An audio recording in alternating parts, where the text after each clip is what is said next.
माझ्या महाराष्ट्रातील बांधवांनो, भगिनींनो आणि मातांनो, नमस्कार. जय महाराष्ट्र. सर्वप्रथम मी आपल्याला गुढीपाडव्याच्या शुभेच्छा देतो. आजपासून आपलं नवीन वर्ष सुरू होतं आहे. खरं म्हणजे या शुभेच्छा आज सकाळीच मी आपल्याला दिलेल्या आहेत, पण प्रत्यक्ष आज आत्ता भेटून पुन्हा एकदा शुभेच्छा देतो आहे. गेल्याही वर्षी आपण गुढीपाडव्याच्या शुभेच्छा दिल्या होत्या आणि त्या सुमारास साधारणतः एक आपण अशी आशा व्यक्त केली होती, एक प्रार्थना केली होती की पुढचा गुढीपाडवा जो आहे म्हणजे आजचा, हा कोविड मुक्त वर्षाची सुरुवात करणारा असू दे. मधल्या काळामध्ये तशी परिस्थिती नक्की आपण निर्माण केली होती. त्याचं श्रेय मी आपल्या शासकीय यंत्रणा म्हणजे मग डॉक्टर्स, आरोग्य कर्मचारी, पोलीस वगैरे, महसूल यांच्या बरोबरीने आपल्याला सुद्धा त्याचं श्रेय देतो आहे. साधारणतः डिसेंबर, जानेवारी, फेब्रुवारीपर्यंत आपण कोविडवरती चांगलं नियंत्रण मिळवलं होतं. मग गेल्या वर्षीचा गुढीपाडवा म्हणजे साधारणतः हाच काळ आणि या वर्षीचा याच्यामध्ये नक्की फरक काय झालेला आहे? फरक खूप झालेला आहे. मधल्या काळात जे आपल्याला वाटत होतं की हे युद्ध आपण जिंकत आलेलो आहोत, त्या युद्धाला पुन्हा एकदा सुरुवात झालेली आहे. आणि ही सुरुवात अशी तशी नाही आहे, तर फार भयानक पद्धतीने ही रुग्णवाढ झालेली आहे. भयानक पद्धतीने म्हणजे आजचा जो आकडा आहे रुग्णांचा, तो आजपर्यंतचा सगळ्यात उच्चांक गाठणारा हा आकडा आहे.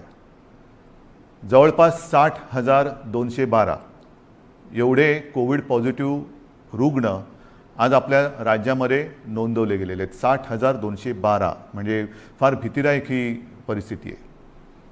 त्याच वेळेला मी एक आणखीन गोष्ट आपल्याला सांगू इच्छितो की साधारणतः गेल्या वर्षी जेव्हा कोविडने आपल्या राज्यामध्ये किंबहुना आपल्या देशामध्ये पहिलं पाऊल टाकलं, तेव्हा आरोग्य सुविधा काय होत्या मी वेळोवेळी आपल्याला कल्पना दिलेली आहे. कोविडसाठी चाचणी करणारी जी लॅब आपण म्हणतो ती आपल्या राज्यात 1 किंवा 2च होत्या.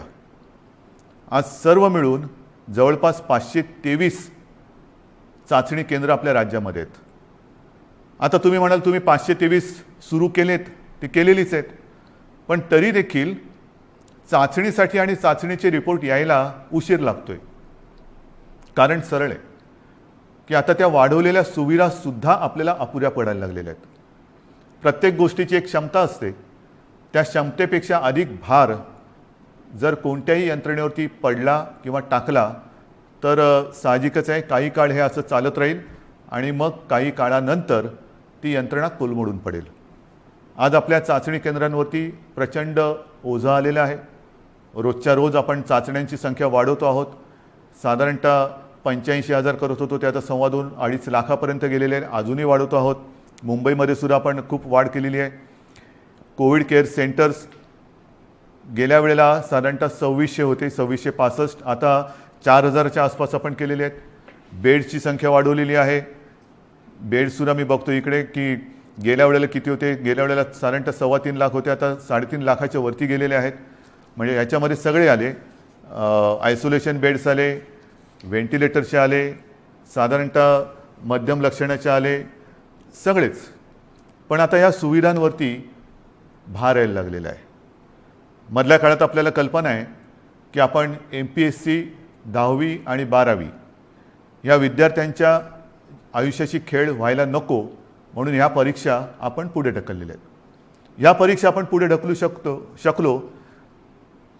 कोविडची लाट कमी झाल्यानंतर ते आपण घेऊ शकतो, पण आपली जी परीक्षा सुरू आहे ती परीक्षा मात्र आपण पुढे ढकलू शकत नाही. माझे तर म्हणणे लवकरात लवकर त्याच्यामध्ये आपल्याला उत्तीर्णच व्हावंच लागेल. आज चहूबाजूने आपल्यावरती दडपण येते, ऑक्सिजनची कमतरता जाणवते. मी मुद्दामून आपल्याला हे सांगतोय याचं कारण की मी गेले काही दिवस समाजातील प्रत्येक घटकाला सोबत घेण्याचा प्रयत्न करतो आहे, त्यांच्याशी चर्चा संवाद करण्याचा प्रयत्न करतो आहे, सगळ्यांचं एकमत करण्याचा प्रयत्न करतो आहे. साहजिकच आहे मतमतांतरही असणारच, पण ही मतमतांतरं किती काळ आपण चर्चा करत बसायची, चर्चा चर्चा चर्चा, निष्पन्न काहीच नाही. हे आता परवडणारं नाही आहे. कारण हा जो कालावधी आहे, हा जो वेळ आहे, हा एकदा जर का आपल्या हातातून निघून गेला तर मग आपल्या मदतीला कोणी येऊ शकणार नाही. आणि ही सगळी परिस्थिती आता मी जी तुम्हाला सांगतो आहे, साधारणतः आज आपल्या राज्यामध्ये 1200 मेट्रिक टन ऑक्सिजनचं उत्पादन दर दिवशी होतं. 1200 मेट्रिक टन. आजच्या घडीला आपण 100% ऑक्सिजनचा वापर हा पूर्णपणे आरोग्य सुविधांसाठी, म्हणजे ज्यांना कोविडमध्ये ऑक्सिजनची आवश्यकता आहे, प्राणवायू, त्यांच्यासाठी वापरतो 100%. आणि हा वापर जर 1200 मेट्रिक टन आपला रोजचा उत्पादनाचा आकडा मी आपल्याला सांगितला, तर साधारणतः आजच आपण 950 ते 1000 टन प्रतिदिन एवढा ऑक्सिजन कोविड रुग्णांसाठी वापरतो आहोत. म्हणजे किती आपण काठोकाठ आलो ते बघा. बेड्स मिळत नाही आहेत, ऑक्सिजन आत्ता अपुरा पडायला लागलेला आहे. रेमडेसिवीर औषधांची प्रचंड मागणी वाढलेली आहे. रेमडेसिवीरचं सुद्धा मधल्या काळामध्ये मागणी एकदम खाली गेली आणि ती खाली गेल्यानंतर कंपन्यांनी उत्पादन जवळपास कमी केलं किंवा ना थांबवलं. अचानक मागणी वाढली आणि मागणी वाढल्यानंतर हे औषध पुन्हा तयार करायला साधारणतः त्याला, हे त्यांच्या शब्दात जे मला थोडंफार कळतं आहे, समजतं ते मी तुम्हाला सांगतो आहे, की ते औषध मॅच्युअर व्हायला 2 ते 3 आठवडे लागतात. आता तेवढा कालावधी त्याला द्यावा लागतो. आता हळूहळू हा पुरवठा आपल्याकडे सुरू झालेला आहे. आपण ही औषधं कुठेही कमी पडू देणार नाही. जिथून मिळतील तिथून आपण घेतो आहोत. ऑक्सिजनसुद्धा मी मुद्दामून आपल्याला हा नकाशा आपल्यासमोर दाखवतो आहे. केंद्राकडे आपण विनंती केलेली आहे. एक 4-5 दिवसापूर्वी माननीय पंतप्रधानांसमवेत जी व्हिडिओ कॉन्फरन्स झाली, त्या व्हिडिओ कॉन्फरन्समध्ये सुद्धा ही परिस्थिती मी त्यांना सांगितली. साहजिकच आहे, पंतप्रधान आहेत, त्याच्यामुळे मी काही वेगळं सांगण्याची आवश्यकता नाही. रोजच्या रोज त्यांच्याकडे हा अहवाल जातो आहे. रुग्णसंख्या किती आहे, एकही रुग्णसंख्या किंवा मृत्यू आपण लपवत नाही आहोत, हे तर तुम्हाला पहिल्यापासून माहिती आहे. पारदर्शकपणाने सगळ्या गोष्टीला तोंड देतो आहोत, धाडसाने तोंड देतो आहोत, हे महत्त्वाचं आहे. काही लपवत नाही आहे. आणि म्हणून मी त्यांना विनंती केली की पंतप्रधान महोदय, की आम्हाला आत्ताची जी काय परिस्थिती आहे ती पाहिल्यानंतर येत्या काही काळामध्ये ऑक्सिजनची आवश्यकता लागणार आहे. आमच्या इथे जे कारखाने आहेत किंवा जे उद्योग आहेत त्यांना मी विनंती केलेली आहे, त्यांनी तसं कबूल केलेलं आहे. त्यांच्या क्षमतेप्रमाणे ते आपल्याला ऑक्सिजन द्यायला त्यांनी सुरुवातही केलेली आहे. पण तरी देखील आपल्याला अधिकचा जो ऑक्सिजन लागणार आहे तो आम्हाला इतर राज्यातून आणण्यासाठी परवानगी द्या आणि ती वाहतूक सोयीस्कर होईल ह्याच्यासाठी सुद्धा मदत करा. आता हे त्यांना सांगितल्यानंतर साधारणतः हा नकाशा बघा. ह्या नकाशामध्ये कुठून कुठून ऑक्सिजन आणण्यासाठी आपल्याला त्यांनी परवानगी दिलेले ते आपल्याला कळेल. विशेषतः ही जी राज्य आहेत ईशान्येकडची, ही किती 1000 किलोमीटरवरती आहेत, किती शेकडो किलोमीटरवरती. म्हणजे इतर राज्यातून जर का ऑक्सिजन आणायचं झाला तर त्यालाही यायला किती वेळ लागणार आहे हे सुद्धा आपल्याला माहिती असणं गरजेचं आहे. म्हणजे हा एकदम शेवटचा जो आहे पश्चिम बंगालमधला आहे, तो 1300 किलोमीटरवरती. म्हणजे असे खूप काही शेकड्यापासून, म्हणजे काही आपल्या राज्यात आहेत, परंतु इतर राज्यांमध्ये सुद्धा जे कारखाने किंवा ऑक्सिजन उत्पादक आहेत त्यांच्याकडनं आपल्याकडे ऑक्सिजन यायला रस्त्याने आणि रोजचा किती येणार, किती आणणार, सुरळीत पुरवठा आपल्याला पाहिजे. आणि त्याच्यासाठी मी माननीय पंतप्रधानांना काही विनंत्या करतो आहे. त्या बाकीच्या तर मी आपल्याकडे सांगतोच, पण एक विनंती मी त्यांना करतो आहे, ज्याच्याबद्दल मी अधिकृत पत्र पण लिहितो आहे, की ही रस्त्याने आता ऑक्सिजन आणेपर्यंत आमच्याकडे फार विचित्र परिस्थिती निर्माण झालेली आहे. मला कल्पना नाही असं करता येणं शक्य आहे का. असेल तर आपल्याला लष्करी तज्ज्ञांची मदत घेऊन जर हवाई वाहतुकीने आमच्याकडे ऑक्सिजन आणू शकलो आपण आणि आणू शकत असू तर कृपा करून आम्हाला नुसती परवानगी नाही तर एअरफोर्सला सांगून आम्हाला मदत करायचे तसे आदेश द्या. एवढी निकड आता आपल्याला ऑक्सिजनची लागलेली आहे. कारण तुम्हाला मी हा नकाशा दाखवला. आपल्याकडनं टँकर जाणार, तिकडनं ते भरणार, त्याच्याकडनं ते आपल्याकडे येणार. कदाचित तिथे जरी टँकर्स मिळाले तरी तिथे ते टँकर भरले जाणार आणि आपल्याकडे येणार. पुन्हा इकडे आणून एका वेळेला किती आणणार, आणखीन ऑक्सिजन लागणार. मग रोजची ही वाहतूक आपल्याला सुरू ठेवावी लागणार. रोज आपल्याला ऑक्सिजनचा हा पुरवठा लागणार आहे, रोज आपल्याला रेमडेसिवीरचा पुरवठा लागणार आहे. आणि ही सगळी परिस्थिती बघितल्यानंतर मग मात्र आपल्याला ही आपत्कालीन परिस्थिती आहेच ही धरून हवाई वाहतुकीने लष्कराच्या मदतीने सुद्धा जर करता येणं शक्य असेल तर कृपा करून तशी मदत आम्हाला करावी अशी विनंती मी आपल्या माध्यमातून सुद्धा, म्हणजे आता या फेसबुक लाईव्हच्या माध्यमातून आणि मी स्वतः व्यक्तिगत फोनही करीन आणि पत्रसुद्धा लिहितो आहे. तर ही एक मागणी आहे. तसंच आणखीन 1-2 मागण्या ज्या मला काही वर्गाने केलेल्या आहेत त्यासुद्धा मी वाचूनच दाखवतो की साधारणतः मार्च महिन्यामध्ये GSTचा परतावा दाखल करण्याची मुदत असते. ती मुदत लघु आणि मध्यम उद्योजकांसाठी आणखीन 3 महिन्यांनी वाढवावी अशी मी विनंती माननीय पंतप्रधानांना करतोय की आता हे सगळे संकटातच आहोत आपण. हे संकट ही आपत्ती आहे. या आपत्तीमध्ये आपणच यांना सांभाळून घ्यायला पाहिजे. कारण इतर वेळेला अर्थचक्र चालवणारी हीच लोक आहेत. उद्योगधंदे राहिले पाहिजेत, रोजीरोटी राहिली पाहिजे, नाहीतर मग जगायचं कशासाठी. तर त्यांना थोडासा एक आधार देण्यासाठी GSTचा जो एक परतावा आहे तो त्याला 3 महिन्यांनी तरी किमान मुदतवाढ द्यावी अशी मी माननीय पंतप्रधानांना विनंती करतो आहे. नंतर जसे आपण बघत असतो की भूकंप होतो, काही वेळेला अतिवृष्टी होते, पूर येतो, मग ती नैसर्गिक आपत्ती आपण जाहीर करतो. नैसर्गिक आपत्ती जाहीर केल्यानंतर मग त्याच्यामधले जे काही निकष असतात त्या निकषच्या अनुषंगाने आपण वैयक्तिक मदत ही करत असतो.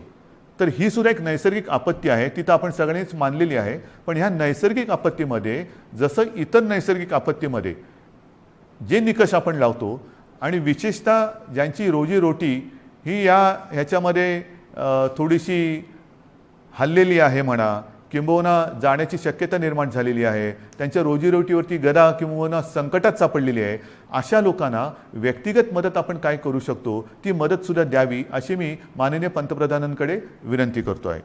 याचं कारण असं की ही आपत्ती ही फार विचित्र आहे.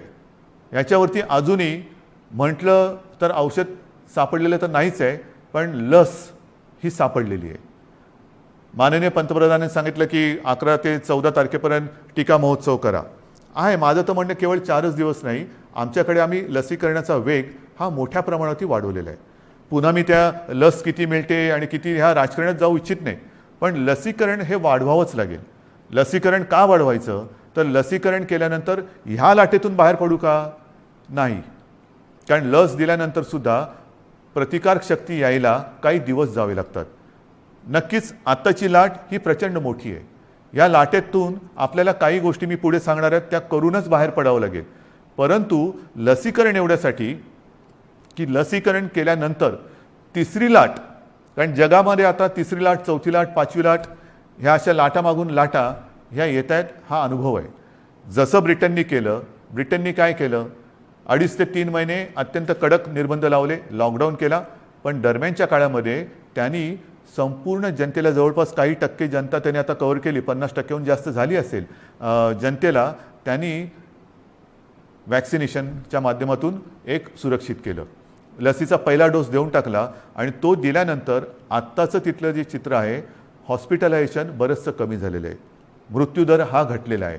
मग त्याच दिशेने, त्याच मार्गाने आपल्याला देखील जावं लागेल. आपल्याला येत्या काही काळात भरपूर प्रमाणामध्ये लसीकरण वाढवावं लागेल की जेणेकरून पुढची लाट आपण कदाचित थोपवू नाही शकणार, पण तिचा वेग हा मंदावू शकू. म्हणजे पहिली लाट आता जर का बघितलं आपण पाठीवळून बघताना, तर ह्या लाटेच्या तुलनेत ती लाट काहीच नव्हती. एवढी प्रचंड मोठी ही लाट आहे. अजूनही आपण पीकच्या जवळ गेलो आहोत की नाही कळायला मार्ग नाही आहे.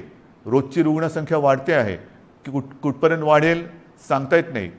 एक वेगळेपण मी आपल्याला सांगतो की गेल्या वर्षीसुद्धा जेव्हा कोविडची सुरुवात झाली तेव्हा साधारणतः आपण एक चित्र समोर ठेवत असतो की आज एवढी रुग्णसंख्या आहे, तर 15 दिवसानंतर रुग्णसंख्येत किती वाढ होईल, रुग्णवाढ किती होईल, महिन्याभरानंतर रुग्णवाढ किती होईल, आणखीन अशीच रुग्णवाढ राहिली, हाच वेग राहिला तर किती दिवसात किती रुग्णवाढ होईल. आणि मी आपल्याला सांगू इच्छितो, गेल्या वर्षी केवळ आपल्या आणि आपल्याच जिद्दीमुळे आणि आपल्या संयमाने, आपल्या सहकार्यामुळे जे काही चित्र आपल्याला दाखवलं गेलं होतं तेवढी लाट आपण येऊ दिली नव्हती. त्यापेक्षा कितीतरी खाली आपण कोविडला ठेवला होता. म्हणजेच काय, आपण एकदा हे करून दाखवलेलं आहे. होय, एकदा आपण हे करून दाखवलेलं आहे, कोविडवरती नियंत्रण मिळवून दाखवलेलं आहे. मात्र यावेळीची जी लाट आहे ती लाट आणि जे काही चित्र समोर रुग्णवाढीचं ठेवलं जाते ते जवळपास येते. म्हणजे जी अपेक्षित रुग्णवाढ 15 दिवसांनी किती होईल, महिनाभरानंतर किती होईल, हे जे काय सांगितलं जाते ते चित्र हे यावेळेचं जवळपास सारखं आहे. गेल्या वेळेला जेवढी आपण आरोग्य सुविधा वाढवली की आरोग्य सुविधा नाही म्हटलं तरी तोकडी पडताना आपल्याला आता दिसते, आपण अनुभवतो आहोत. पण म्हणून आपण काही स्वस्थ नाही बसलेलो, आपण हातपाय गाळून अजिबात बसलेलो नाही, बसणारच नाही. जिद्दीने आपण लढणार आणि जिंकणारच, जिंकायचंच ही जिद्द घेऊनच आपण युद्ध लढतो आहोत. आज सुद्धा मी जे काय आपल्याला सांगणार आहे ते का पाहिजे. एक तर ही रुग्णवाढ भयावह आहे, भीतीदायक आहे. ऑक्सिजनचा उपयोग आपल्याला जास्त करावा लागतोय कारण तेवढी रुग्णसंख्या वाढते. ऑक्सिजनची कमतरता ही आता जाणवायला लागलेली आहे, औषधांची कमतरता ही जाणवायला लागलेली आहे, रुग्णशय्यांची कमतरता ही आता दिसायला लागलेली आहे. आपण येत्या काळामध्ये पुन्हा एकदा आरोग्य सुविधा आणखीन वाढवतो आहोत. मुंबईत वाढवतोय, विदर्भात वाढवतोय, पुण्यात वाढवतोय, सगळीकडे वाढवतो आहोत. जिथे जिथे जे जे करता येणं शक्य असेल ते ते आपण सगळे मिळून करतो आहोत.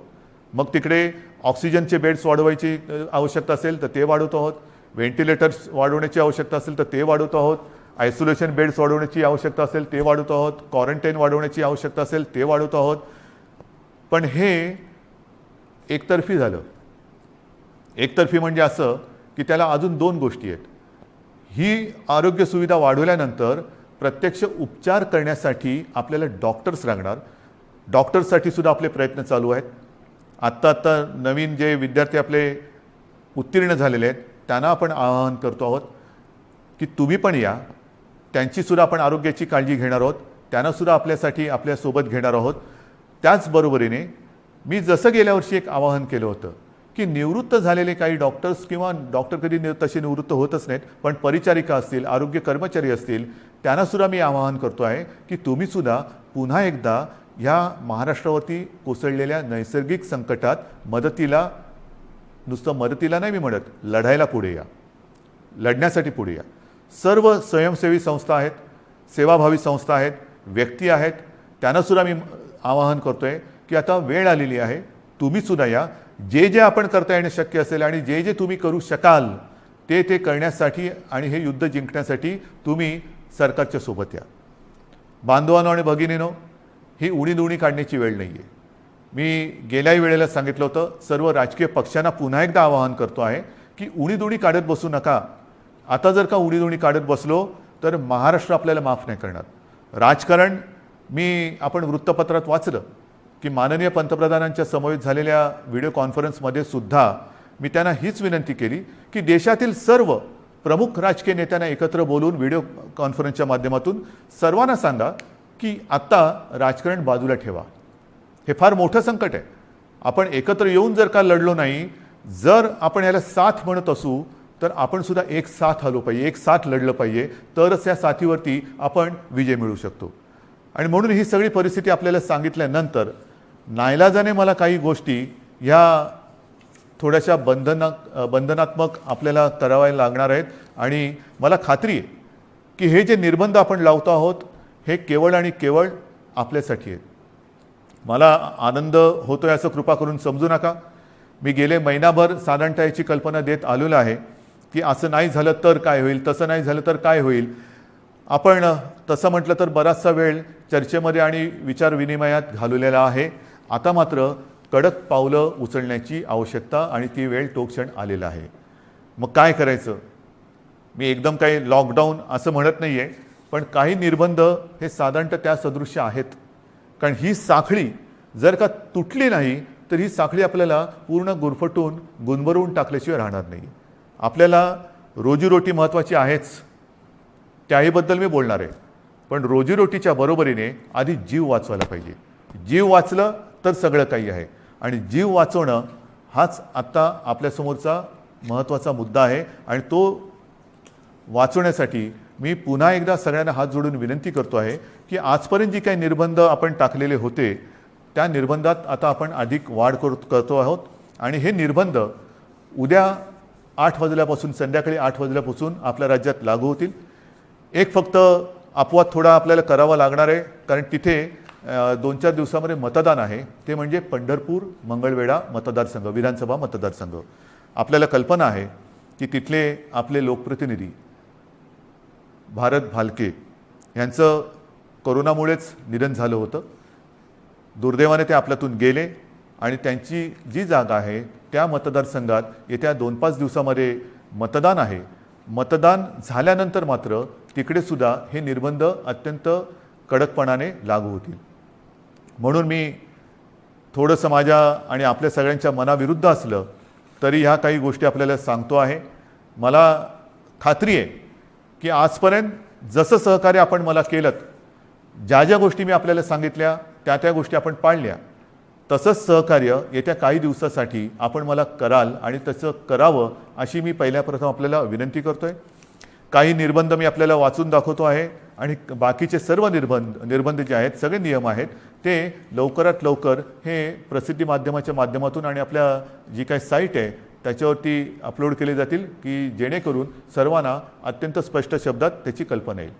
जे निर्बंध आहेत ते असे आहेत की उद्या संध्याकाळपासून आपण ब्रेक द चेन म्हणजे ही शृंखला तोडायची, आपल्याला तोडावीच लागेल. आणि ती तोडण्यासाठी आपण राज्यात 144 कलम लागू करतो आहोत. म्हणजेच आजपर्यंत ही दिवसा जमावबंदी आणि रात्री संचारबंदी असं होतं, कधी रात्री जमावबंदी करत होतो. आता मात्र आपल्याला पुढचे किमान 15 दिवस राज्यामध्ये संचारबंदी लागू करावी लागत आहे. अनावश्यक येणं जाणं हे आपल्याला आता पूर्ण बंद, मी टाळणं म्हणत होतो, आता ते पूर्ण बंद करावं लागणार आहे. कोणत्याही व्यक्तीला अतिआवश्यक काम किंवा योग्य कारण नसेल तर घराबाहेर आपण आता पडू द्यायचं नाही आहे. मी तर विनंती करतो आहे की हे मी नियम सांगतो आहे, पण मला आपल्याकडनं उलटं पाहिजे की जसं एक शब्द आहे जनता कर्फ्यू, जनता ठरवते की नाही आम्हीच आता हे करणार किंवा हे करणार नाही, तसं तुम्ही ठरवायचं आहे की नाही ना आता तसं अनावश्यक काही काम आणि आहे ना बाहेर संकट, तर मग मीच कारण नसताना घराबाहेर पडणार नाही.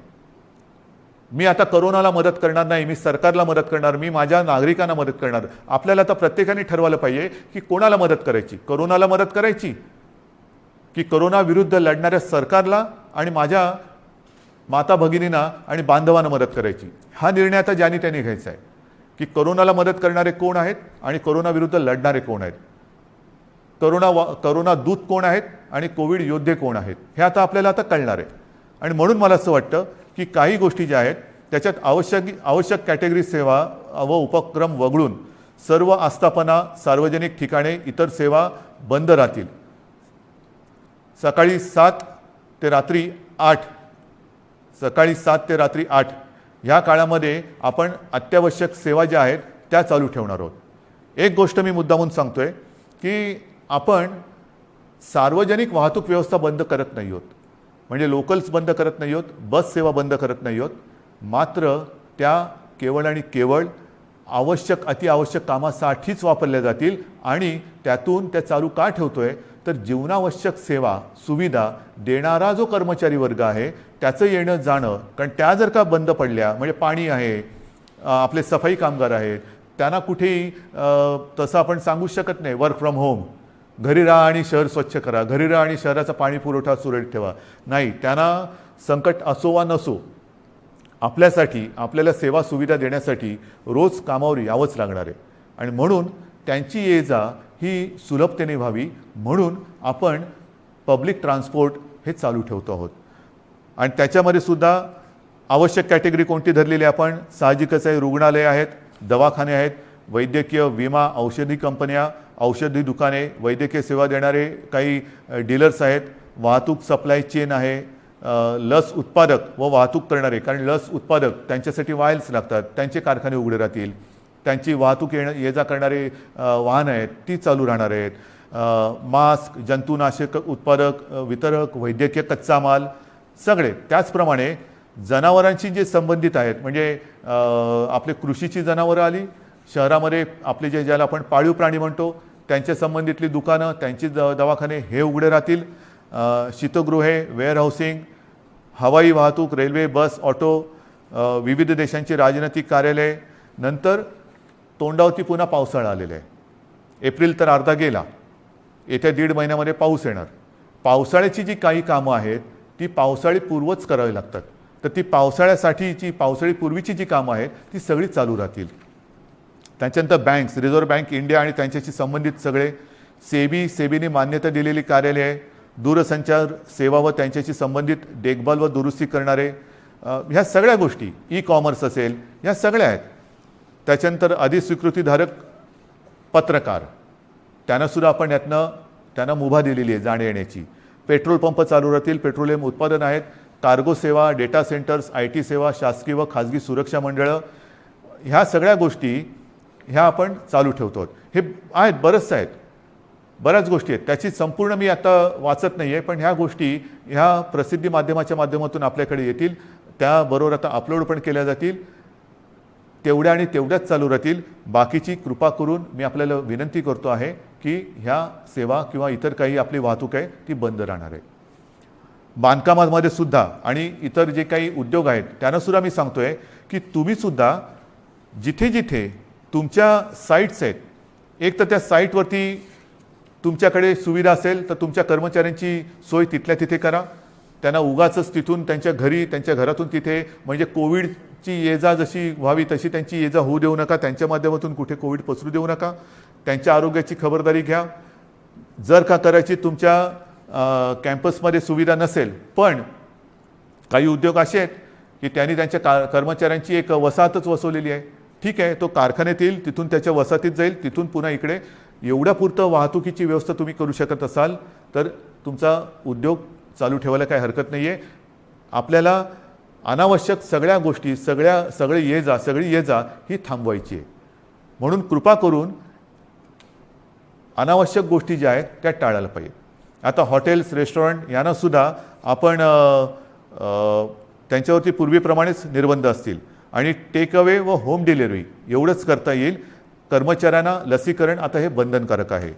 रस्त्यावरच्या खाद्य विक्रेत्यांना सुद्धा त्यांना आपण का परवानगी देतोय की अनेक गोरगरीब असे आहेत की ज्यांच्याकडे एकेका खोलीत ते 5-5, 7-7, 8-8 लोक राहतात. एका खोलीत एवढे लोक राहतात, त्यांच्याकडे स्वयंपाकघराची सोय नाही, मग बाहेर त्यांना खावं लागतं. आणि मग ते खाणार कुठे? जर रेस्टॉरंट्स आणि इतर ज्या काही गोष्टी आहेत त्यांना आपण टेक अवे घरी पार्सल नेण्यासाठी परवानगी देत असू, तर रस्त्यावरच्या खाद्य विक्रेत्यांना सुद्धा सकाळी 7 ते रात्री 8 ह्या वेळेमध्ये तिथल्या तिथे नाही, त्यांनी सुद्धा ते पॅक करून जो कोणी गोरगरीब येईल त्याला ते देण्याची व्यवस्था करावी. आपल्याला गर्दी टाळायची आणि अनावश्यक वाहतूक तर नाहीच पाहिजे.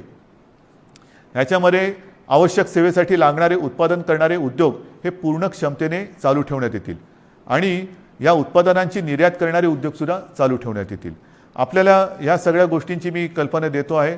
आता हे झाल्यानंतर काही गोष्टी अशा आहेत की बाबा हे सगळं तुम्ही निर्बंध सांगितले, मग आमच्यासाठी तुम्ही काय करणार? रोजीरोटीचं काय? मी मगाशी आपल्याशी बोलताना बोललो की माननीय पंतप्रधानांना आपण सांगतो की नैसर्गिक आपत्तीत व्यक्तिगत लाभ जसे आपण देऊ शकतो त्या अनुषंगाने काही लाभ ह्या नैसर्गिक आपत्तीत द्यावे अशी माझी विनंती आहे.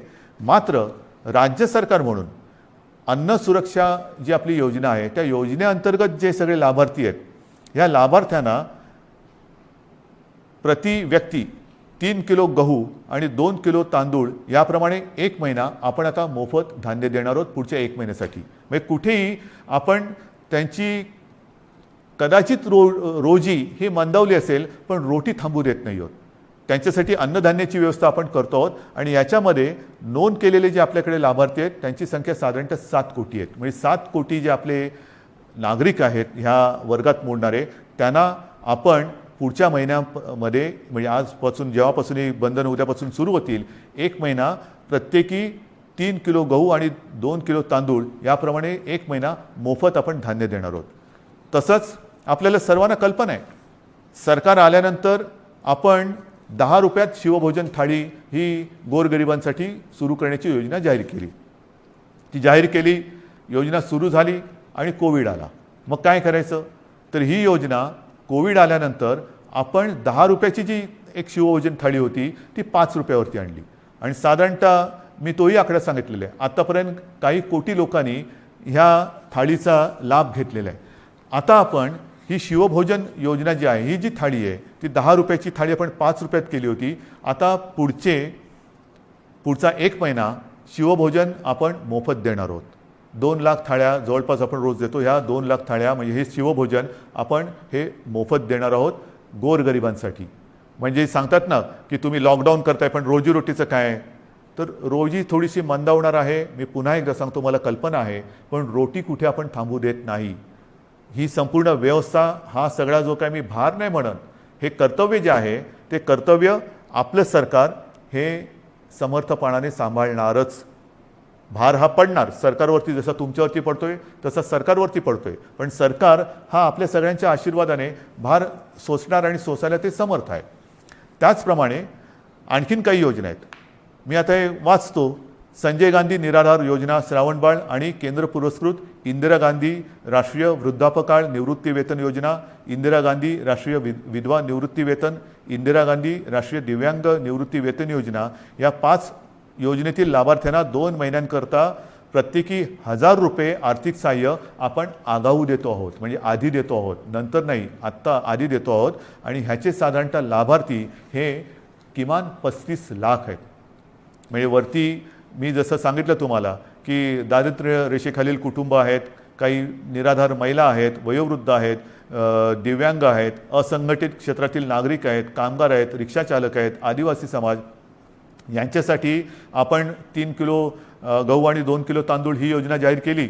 शिवभोजन आपण पुढचा महिनाभर मोफत देतो आहे.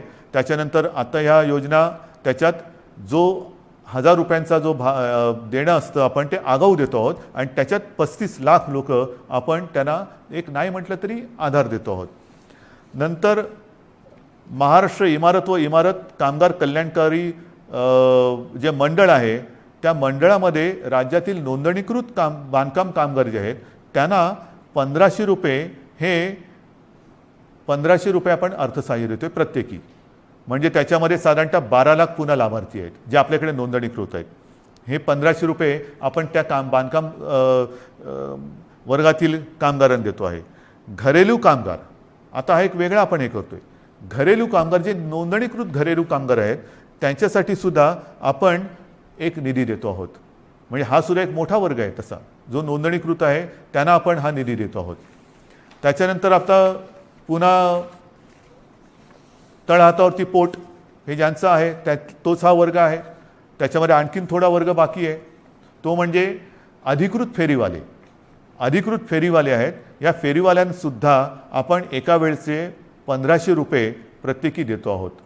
फेरीवाल्यांसाठी जे अधिकृत नोंदणीकृत आहेत फेरीवाले त्यांना देतो आहोत. आणि हे जे देणं आहे हे या फेरीवाल्यांची स्वनिधी योजनेत बँकांकडे नोंदणी असल्यामुळे बँकांमार्फत हे त्यांच्या बँकेत हा जो काही निधी आहे तो त्यांना हस्तांतरण दिलं. ह्याच्यामध्ये जवळपास 5 लाख लाभार्थी आहेत. तसंच आपले रिक्षाचालक आहेत, कारण सगळंच बंद केल्यानंतर रिक्षाचालकांनी काय करायचं, तर ह्याच्यामध्ये सुद्धा जे परवानाधारक रिक्षाचालक आहेत त्या रिक्षाचालकांना सुद्धा एका वेळेचं आपण 1500 रुपये हे देतो आहोत. आता याच्यामध्ये सुद्धा साधारणतः 12 लाख लाभार्थी आहेत. म्हणजे तुम्ही बघत जा, 7 कोटी, 35 लाख, 12 लाख, 5 लाख, 15 लाख, आपण जे जे करता येणं शक्य असेल ते करतो आहोत. माझ्या आदिवासी समाजासाठी सुद्धा खावटी योजनेचा लाभ घेत असलेल्या आदिवासी कुटुंबांना प्रति कुटुंब आपण एका वेळेचं 2000 रुपये हे आर्थिक सहाय्य देतो आहे. ह्याच्यामध्ये सुद्धा आता लाभार्थी 12 लाख आहेत. म्हणजे आपण जेवढं करता येणं शक्य असेल तेवढं करतो आहोत. हे आत्ताच्या घडीला हे आपण जे पटकन करता येणं शक्य आहे ते करतो आहोत.